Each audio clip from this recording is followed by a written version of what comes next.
हाय friends smiley food Tamil சேனல்லேருந்து நான் உங்கள் கற்பகம் பேசுகிறேன். இன்றைக்கி முருங்கைக்கீரை பொரியல் எப்படி செய்யறதுன்னு பார்க்கலாம் வாங்க.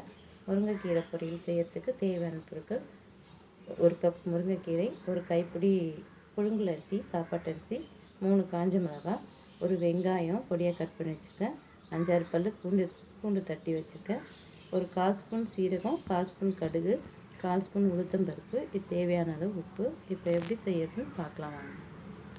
இப்போ ஸ்டவ் பற்ற வச்சுக்கலாம். ஒரு கடாய் வச்சுட்டு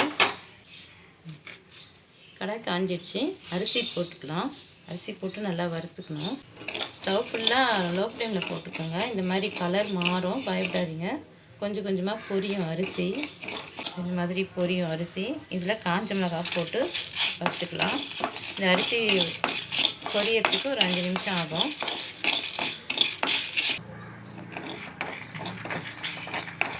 அரிசி பொரிஞ்சிடுச்சு. இப்போ நம்ம ஸ்டவ் ஆஃப் பண்ணி எடுத்துக்கலாம். வேறு பாத்திரத்தில் கொட்டிக்கலாம்.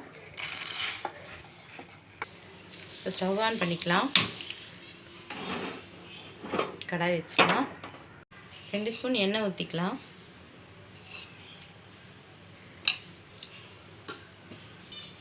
எண்ணெய் காஞ்சிடுச்சு.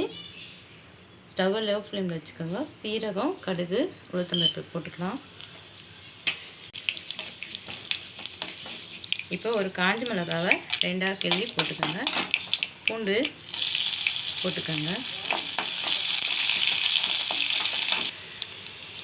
வெங்காயமும் போட்டுக்கலாம்.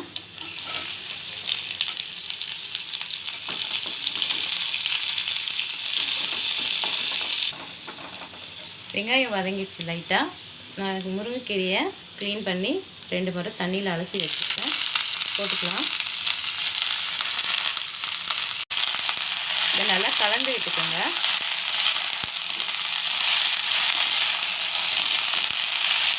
இதுக்கு தேவையான அளவு உப்பு போட்டுக்கலாம்.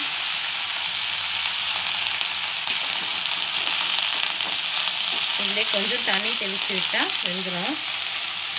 கீரை ஒரு 3 நிமிஷத்தில் வெந்துடும்.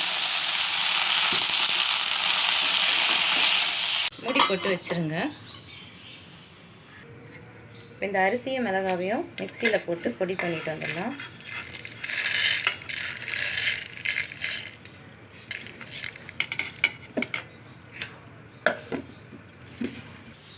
கீரை வெந்துடுச்சு. நடுவில் ஒரு டைம் திறந்து கிளறி விட்டுக்கோங்க. இந்த மாவு போட்டுக்கலாம். குழம்பு செஞ்சு எந்த குழம்பாக இருந்தாலும் அது கூட தொட்டுக்க வச்சு சாப்பிட்டா ரொம்ப அருமையாக இருக்கும். அவ்வளோதான். ஸ்டவ் ஆஃப் பண்ணிடலாம். வேறு பாத்திரத்தில் மாற்றிக்கலாம். சத்தான சுவையான முருங்கைக்கீரை பொரியல் ரெடி ஆகிடுச்சு. ட்ரை பண்ணி பாருங்கள். ரொம்ப அருமையாக இருக்கும். வீடியோ பிடிச்சிருந்தால் லைக் பண்ணுங்கள், ஷேர் பண்ணுங்கள், கமெண்ட் பண்ணுங்கள். நம்ம சேனலை சப்ஸ்கிரைப் பண்ணுங்கள்.